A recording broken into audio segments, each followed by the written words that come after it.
L'heure est grave. Alassane Draman Ouattara en France suite à la confession du général Tchiani. Actuellement, c'est gâté. Regardons la vidéo. Le président Alassane Draman Ouattara a quitté Abidjan urgemment se rendre à Paris de ce 14 février 2026. On ne sait pas qu'est-ce qu'il y a. Oui, on nous dit que le président Alassane Draman Ouattara a quitté Abidjan de ce 14 février 2026 pour Paris. On ne sait pas si c'est à cause des discours de son excellence le général d'armée Papa Abdourahmane Tchiani, ou si c'est pour aller rendre des comptes, ou bien si c'est pour aller pour les soins médicaux, on ne sait pas. Voilà, Alassane Draman Ouattara s'est rendu à Paris urgemment de ce 14 février 2026 avec son épouse Dominique Novian. Oui, ils se sont rendus à Paris de ce 14 février 2026. Voilà, on ne sait pas qu'est-ce qu'il y a, mais il s'est rendu à Paris urgemment. Voilà, de ce 14 février 2026. Donc du coup, on attend et nous sommes à l'écoute. On ne sait pas qu'est-ce qu'il y a, mais Alassane Draman Ouattara a quitté Abidjan. Alassane Draman Ouattara n'est pas Abidjan. Donc du coup, on nous dit, chaque mois, Alassane Draman Ouattara se rend à Paris. Mais cette fois-ci, c'est urgent. Voilà, Alassane Draman Ouattara s'est rendu à Paris urgemment. Voilà, on ne sait pas si c'est le discours de son excellence, le général d'armée Papa Abdourahmane Tchiani, ou bien si c'est pour les soins médicaux, ou bien si c'est pour aller rendre des comptes. Parce que, vous savez, aujourd'hui, comment dirais, il y a des chefs d'État qu'on nous dit que ce sont des valets locaux, ce sont des nègres de toilettes. Oui, donc du coup, nous, on attend. On ne sait pas qu'est-ce qu'il y a, mais on nous dit que Alassane Draman Ouattara s'est rendu à Paris, urgemment, de ce 14 février 2026. Ouattara vient de fuir pour partir à Paris. Oui, après le discours de Baba Tchiani, Alassane Ouattara a dit non. Après ce discours, il ne peut pas rester ici. Il faut qu'il fuit pour partir rendre compte. Donc, du coup, il a fui. Actuellement, apparemment, il est dans l'avion. Il est en train de partir comme ça à Paris. En tout cas, nous, on n'a rien à dire. Oui, c'est-à-dire en fait qu'à chaque discours du président de l'AUS, lui, il est obligé de fuir. Oui, quand le président de l'AUS parle, après, il fuit. Il ne peut pas rester où. Il est obligé de partir rendre compte. Moi, je vous avais prévenu déjà. Je vous avais dit que si Baba Tchiani, dès que Baba Tchiani finit de parler, là, le moment il va fuir. Il ne peut pas rester où. Et bien apparemment il est battu avec la Bousso. En tout cas la famille, vous savez Baba Tchiani fort. Baba Tchiani fort. Alors les amis, le président Alassane Ouattara a quitté Abidjan ce samedi 14 février en compagnie de son époux Dominique Ouattara pour un séjour en France. Les amis, après l'interview du général Tchiani, le monsieur a décidé d'aller en France. Les amis, vous vous rendez compte là? Il y a quelque chose qui cloche. Oui.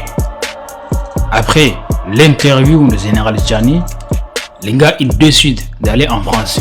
Alors, on ne sait pas il se passe quoi, mais il est allé en France, c'est samedi 14 février 2025. Les gars, Tchiani, c'est pas n'importe qui. Hein. Depuis son interview là, ça va pas. Ça va pas. Il y a des réunions un peu partout en Afrique, dans les palais présidentiels. Oh. La famille de l'AS, partagez-moi cette vidéo massivement. Depuis la sortie de notre président Abdourahmane Tchiani, je pense qu'il y a des présidents qui ne dorment plus. C'est le cas de Draman Ouattara. Il a fui le pays. Draman Ouattara a failli. Il est parti rencontrer son papa, Emmanuel Macron. Il est parti lui rendre des comptes. Je pense que Emmanuel Macron va bien le gérer là-bas. Puisque les gars, ils se sont étonnés comment Abdourahmane Tchiani a pu connaître tout ce qu'il est en train de raconter. Papa Abdourahmane Tchiani, c'est une bibliothèque vivante. Il connaît la Côte d'Ivoire plus que même les Ivoiriens. Abdourahmane Tchiani que vous voyez là, même si vous faites rapport avec vos femmes, lui il est au courant de tout. Il voit clair, il voit tout ce qui se passe. Vous pensez que lorsqu'il dit qu'il va rugir là, vous pensez que c'est amusement? Restez là-bas. Il y a certaines villes stratégiques qu'Abdourahmane Tchiani vient de mentionner en Côte d'Ivoire là-bas. Il y a même des Ivoiriens même qui ne sont même pas au courant si ces endroits-là existent. Vous croyez que qui? Abdraman Tchani, il a contribué à sauver la Côte d'Ivoire. Aujourd'hui, si la Côte d'Ivoire existe sur cette terre, c'est grâce à Abdraman Tchani. Vous l'avez bien écouté son interview. Bande de moutons. Faut revenir, papa, on va te bombarder avec Satan 2, tu vas voir. Après la sortie du président du Niger, papa Abdraman Tchani, le cousin d'Emmanuel Macron, il s'en va. Il s'en va chez lui. Voici le président qui a tout en France, rien en Côte d'Ivoire. Il a tout en France là-bas, mais en Côte d'Ivoire, il n'a rien. Ouais. Ça veut dire qu'il s'en va en France voir son petit-fils pour aller lui demander des conseils. Qu'est-ce que je dois faire du président du Niger? Voici, il a cassé des papous. Ah, Tchani aussi, ton cassement de papous là-dedans. Voici un président qui ne parle pas.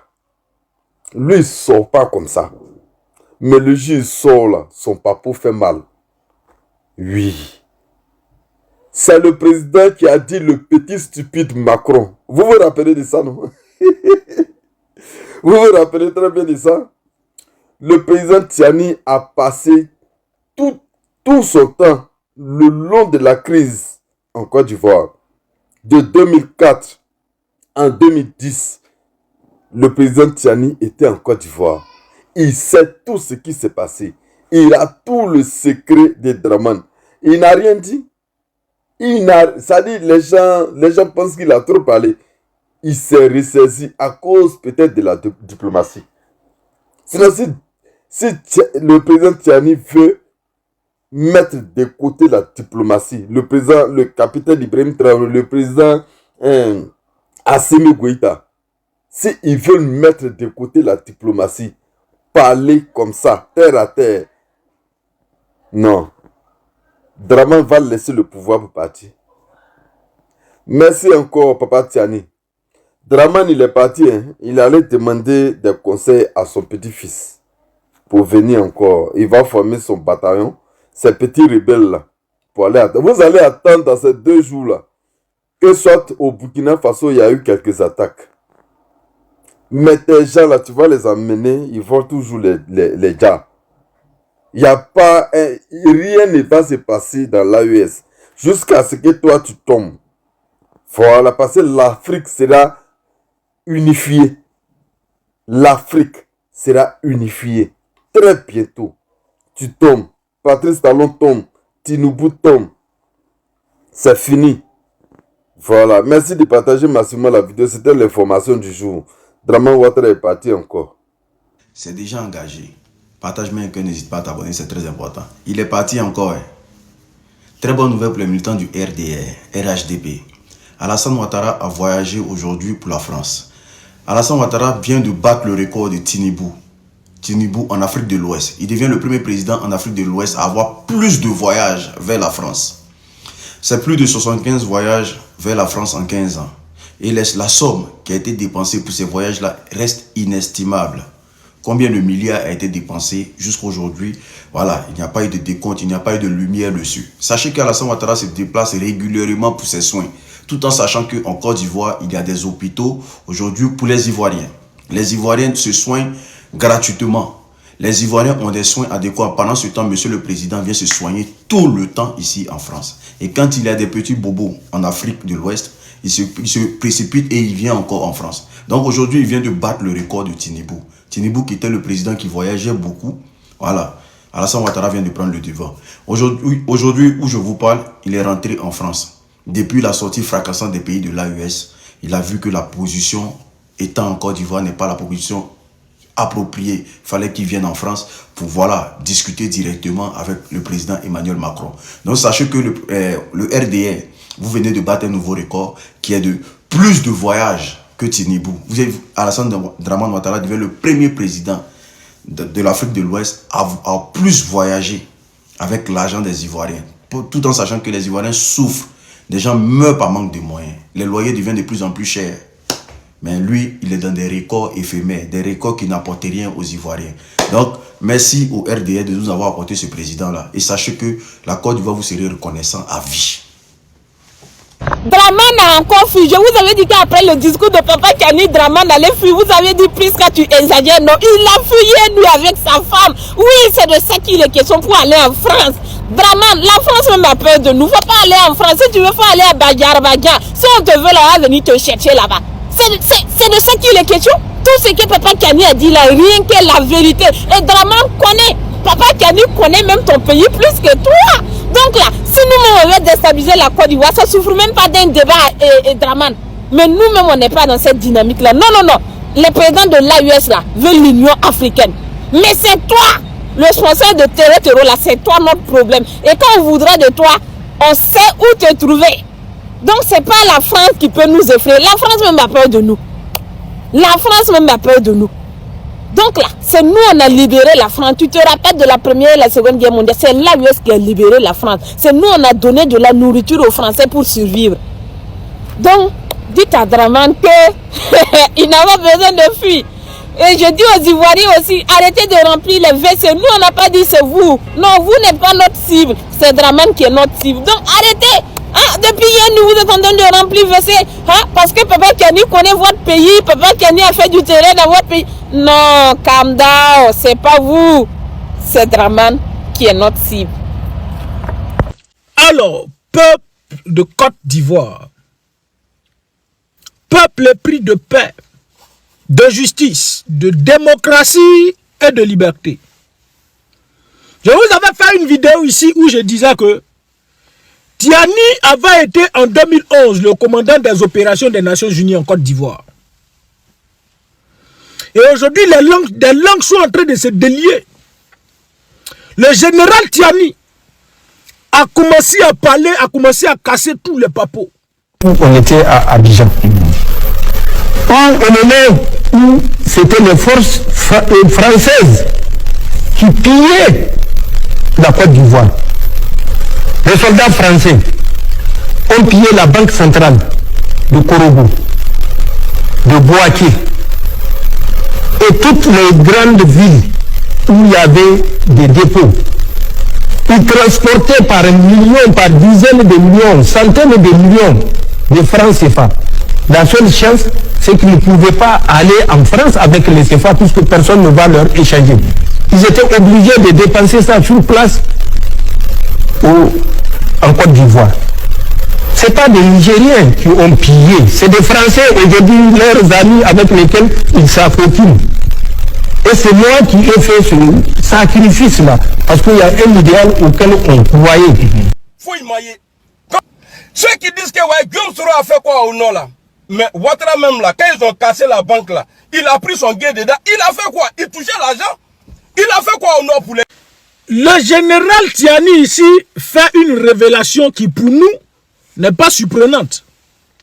Ce qu'il dit là, pour le RDA c'est surprenant parce qu'Alassane Draman Ouattara ne leur a pas dit la vérité.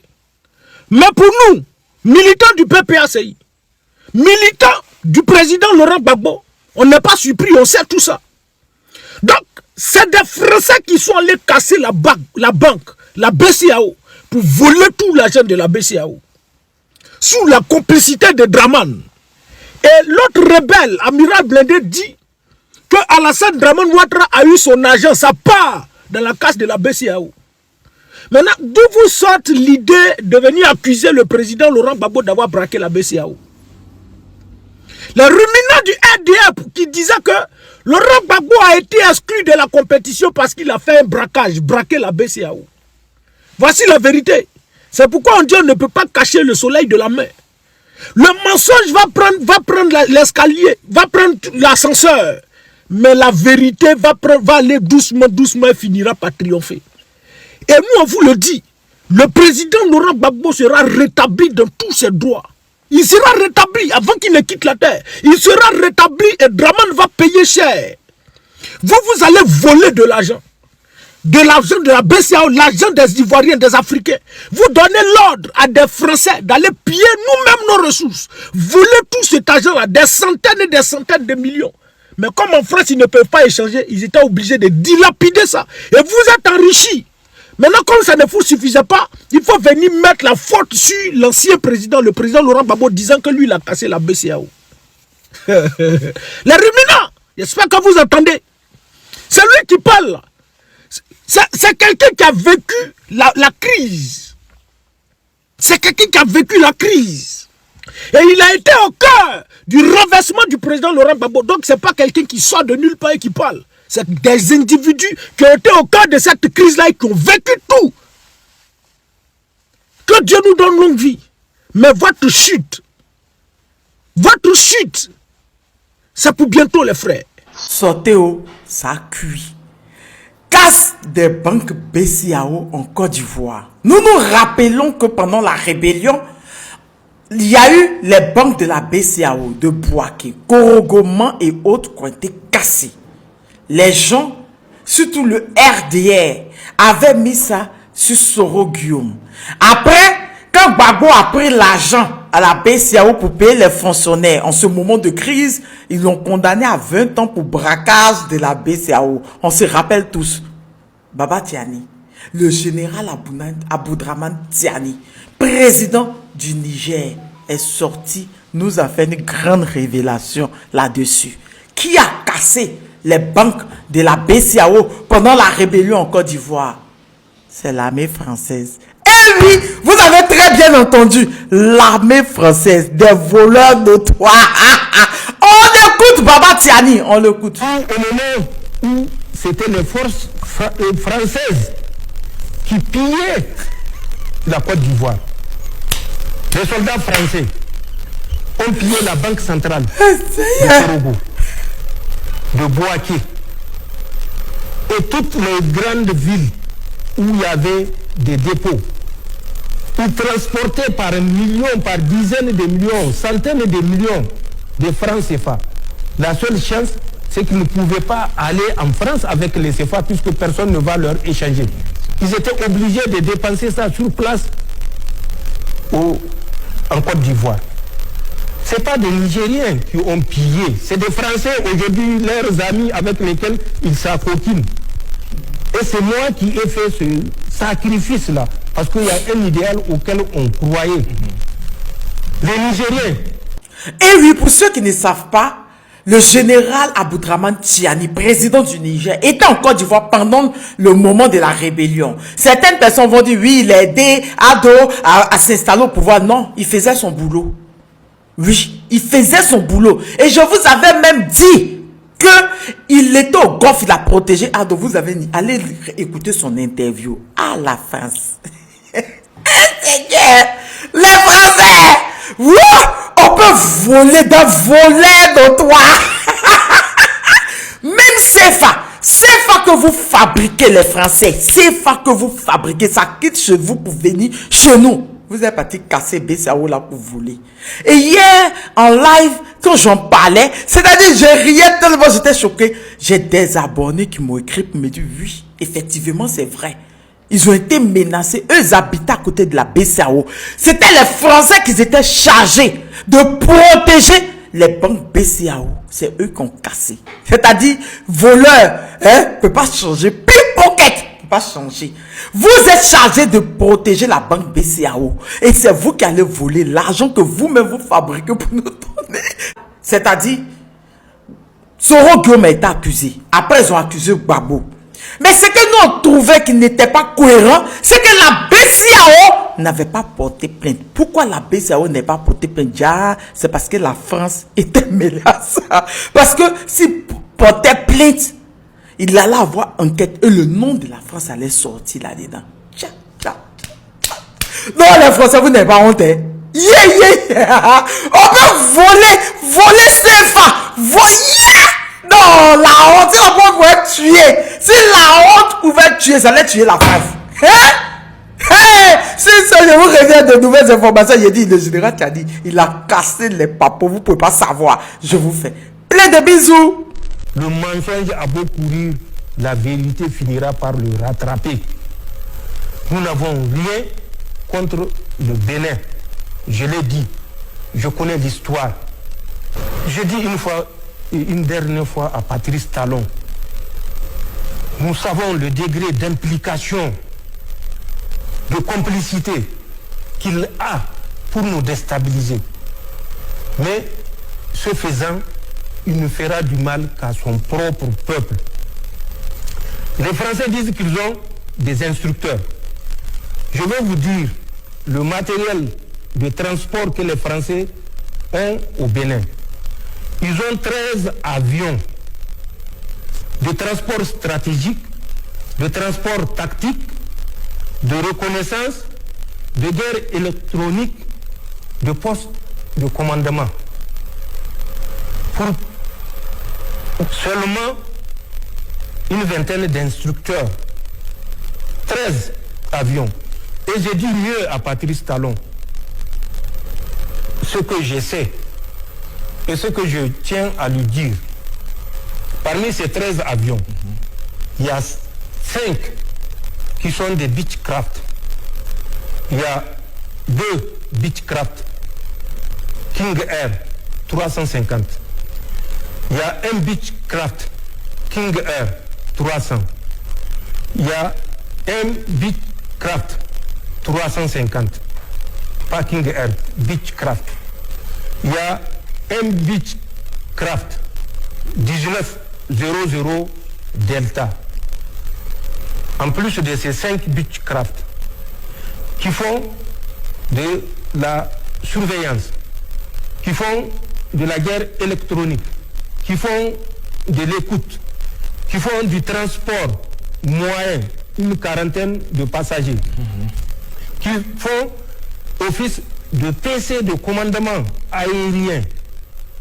Ils ont 3 A330, qui sont des avions de transport stratégique, dont un A330 Mike Romeo Tango Phoenix.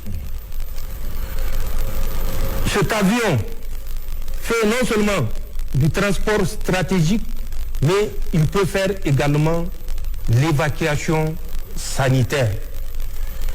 En plus de ces A330 qui sont 3, dont j'ai dit un Mike Tango Phoenix, ils ont 2 C-130, dont un C-130 Juliette.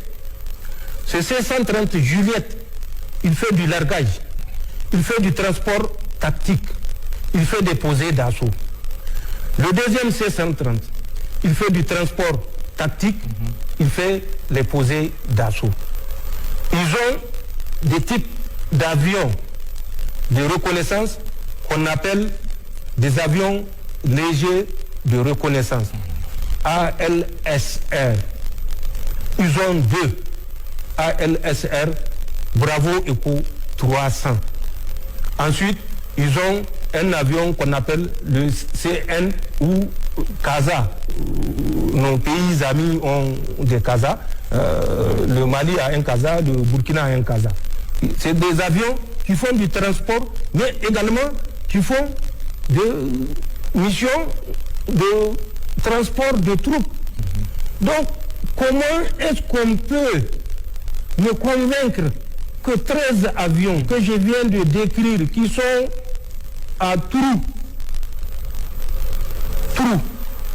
ils ne sont pas parqués en permanence, ils font des va-et-vient, ils font du transport à trous, un aéroport qui est aux coordonnées 10 degrés, 18 minutes, 07 secondes, nord, et 1 degré, 56 minutes, 36 secondes, est. C'est l'aéroport de Trou. Ces avions ont une autorisation permanente de vol, survol et atterrissage. Et mieux, c'est des avions qui n'atterrissent jamais avant 1h du matin. Tous les vols se font de nuit, entre 1h et 3h du matin. Qu'on me dise que c'est pour aider le Bénin à former. Non, nous ne sommes pas naïfs. Nous savons ce que nous savons. Patrice Talon sait que ce que nous disons est la pure vérité. Je rappelle à Patrice Talon, le 27 janvier 2026, il a reçu un individu qui était revenu de France il y a à peine une semaine il n'a qu'à dire au peuple béninois quel est l'objet de cet émissaire de Macron. C'est pas un Français, c'est pas un Béninois. Mais moi, je sais qui c'est, et lui, Patrice Talon, sait qui c'est. C'est le mardi 27 janvier là, 2026. Le gars a à peine une semaine de retour de France, il l'a reçu. Il n'a qu'à dire au peuple béninois de quoi ils ont parlé. Il n'a qu'à dire encore, c'est parce que je suis jaloux des audiences qu'il accorde. Patrice Talon, mais on a appris à le connaître. Patrice Talon a fait son bilan, vous avez suivi. Alors qu'il est à 6 mois de la fin de son mandat. Mais il n'a pas annoncé une chose aux Béninois. Je lui mets au défi de révéler les numéros que je vais donner ou les chiffres que je veux donner. Un AK, un P, AK, un H, P, 2 H, P. Le ratio 76, 15, 9. Périmètre 551 km². Date de la première mise en œuvre. Je dis mise en œuvre pour lui laisser le choix de savoir de quoi je parle. 1982. Fin de cette mise en œuvre. 1998. Total 22 millions. Il n'a qu'à dire aux Béninois, puisqu'il dit chaque fois que nous sommes jaloux, c'est par envie que nous dénonçons ces travers. Il n'a qu'à expliquer aux Béninois les chiffres que je viens de communiquer. Pour la Côte d'Ivoire, je ne m'attarderai pas. La Côte d'Ivoire. Au moment où personnellement j'étais en Côte d'Ivoire, beaucoup d'Ivoiriens avaient fui la Côte d'Ivoire. J'étais en Côte d'Ivoire avec la mission de la CEDEAO, la MICESI. J'étais en Côte d'Ivoire avec la mission des Nations Unies le 4 avril 2004. Je suis le premier commandant de bataillon nigérien qui a conduit les troupes nigériennes. Quand j'étais là-bas dans le cadre de la MICESI de la CEDEAO, le PC était à Zimbabwe. C'est à côté de Yamoussoukro, à quelques kilomètres de Yamoussoukro. Quand j'étais passé aux Nations Unies, j'avais mon bataillon qui est déployé dans le centre. J'avais mon PC à Pricro. J'avais des éléments à Famion-Cro. J'avais des éléments à Adiapicro, voisins de Bonguera. Ils savent ce que c'est Bonguera. J'avais mon PC à Pricro dans un premier temps. Ensuite, à Daoukro dans un deuxième temps. Ce sont mes éléments avec une section du Ghana qui avait intervenu quand il y avait eu le massacre suite à une embuscade à Korogo, dans la région de Korogo. Je me rappelle, ça doit être en juin ou juillet 2004. J'ai effectué des missions sur le territoire ivoirien pour la paix en Côte d'Ivoire parce que nous étions convaincus d'un idéal. J'ai traversé des cours d'eau que je suis sûr 80% des Ivoiriens n'ont pas traversé. Le Nzi, le Komoé, le Bandama. Nous étions au lac Kossou, non loin également de Yamoussoukro. J'ai parcouru de Daoukro j'étais jusqu'à Mans. De Mans, j'étais jusqu'à Odiéné. Je suis revenu par Mans pour remonter sur Danané, traverser la frontière avec un pays que je ne citerai pas, mais qu'ils savent, à partir de Danané, dès que vous sortez, il y a un pont. J'ai traversé dans le cadre de la mission. Au retour, j'avais pris la côtière par tout le pleu pour revenir à Dalawa, puisque j'avais passé à Dalawa. De Dalawa, j'ai fait Vavois, j'ai fait Séguéla. Je suis revenu. J'ai fait Dalawa ici à Mama chez le président Gbagbo. Pour ressortir vers Toumoudi, même pas à Yamoussoukro, puisque à Yamoussoukro, c'est en allant que j'ai passé à Yamoussoukro. J'ai fait Daoukro jusqu'à la frontière de Bondoukou, à la frontière du Ghana. J'ai fait de Daoukro jusqu'à Abidjan, où certains qui crient aujourd'hui étaient incapables de mettre pied à Abidjan au moment où on était à Abidjan. Ou au moment où c'était les forces françaises qui pillaient la Côte d'Ivoire.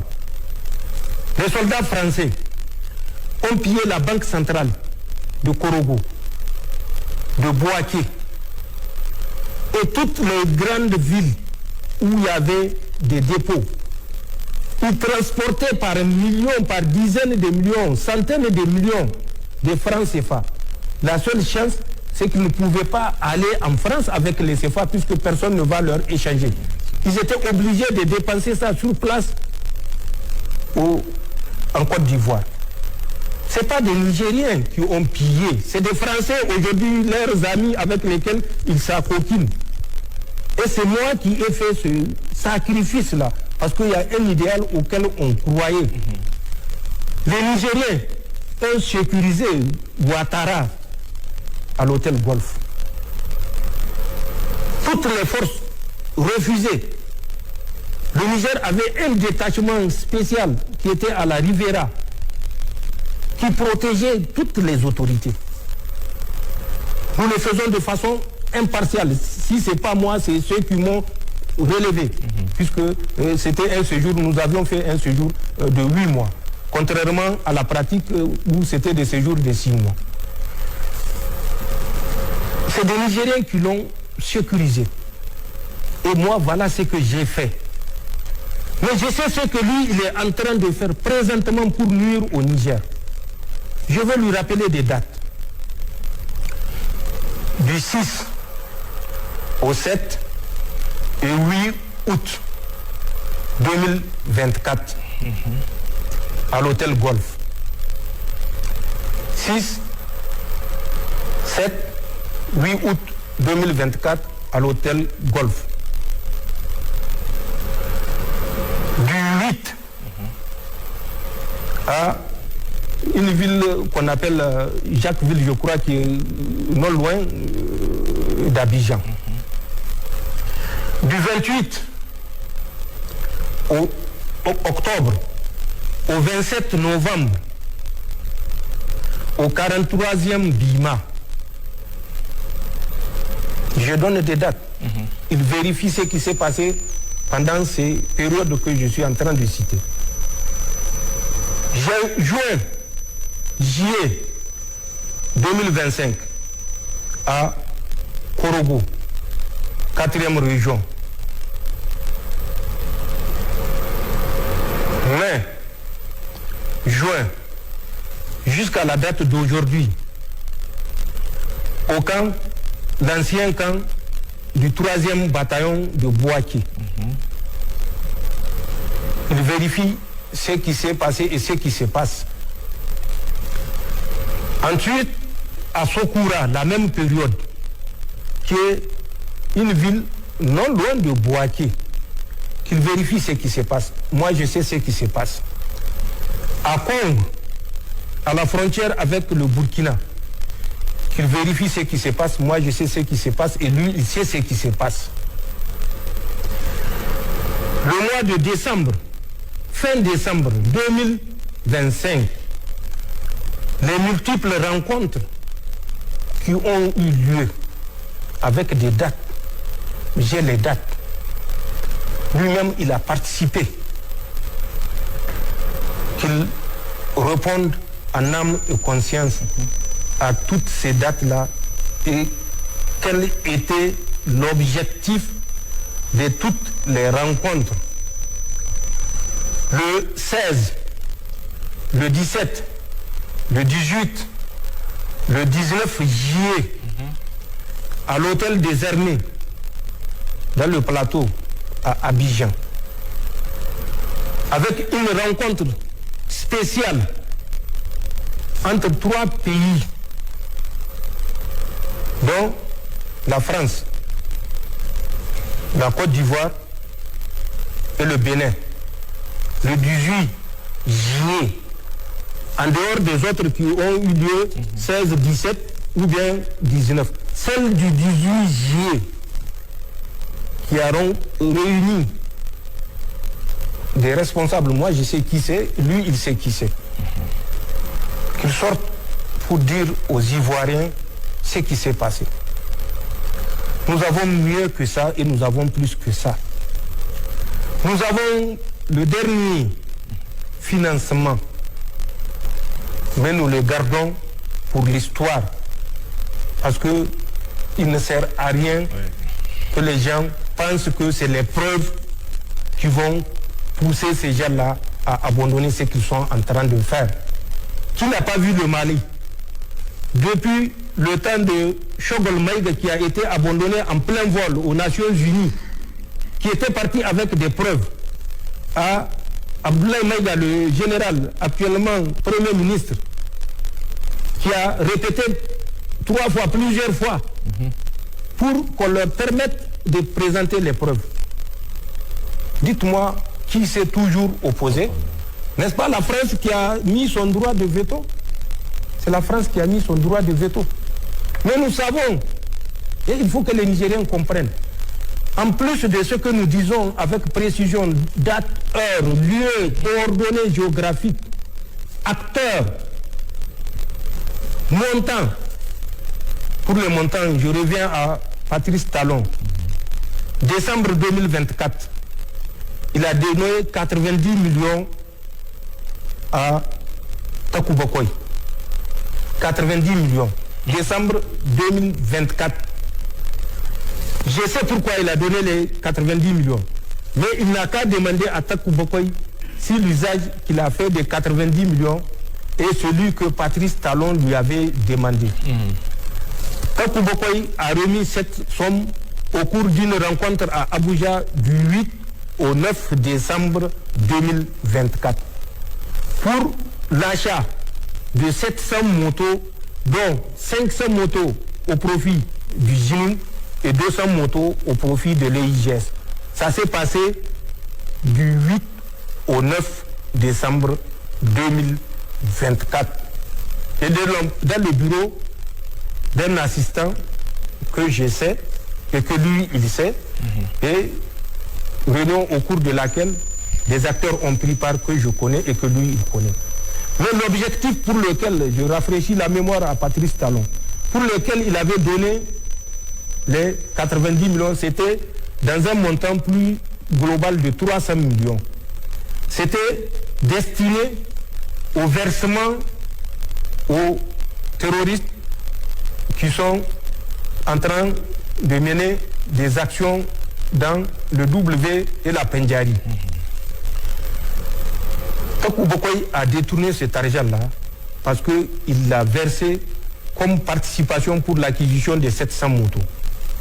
Si vous avez remarqué, le 31 décembre 2024, le contrat qui liait Patrice Talon aux terroristes, pour lequel il verse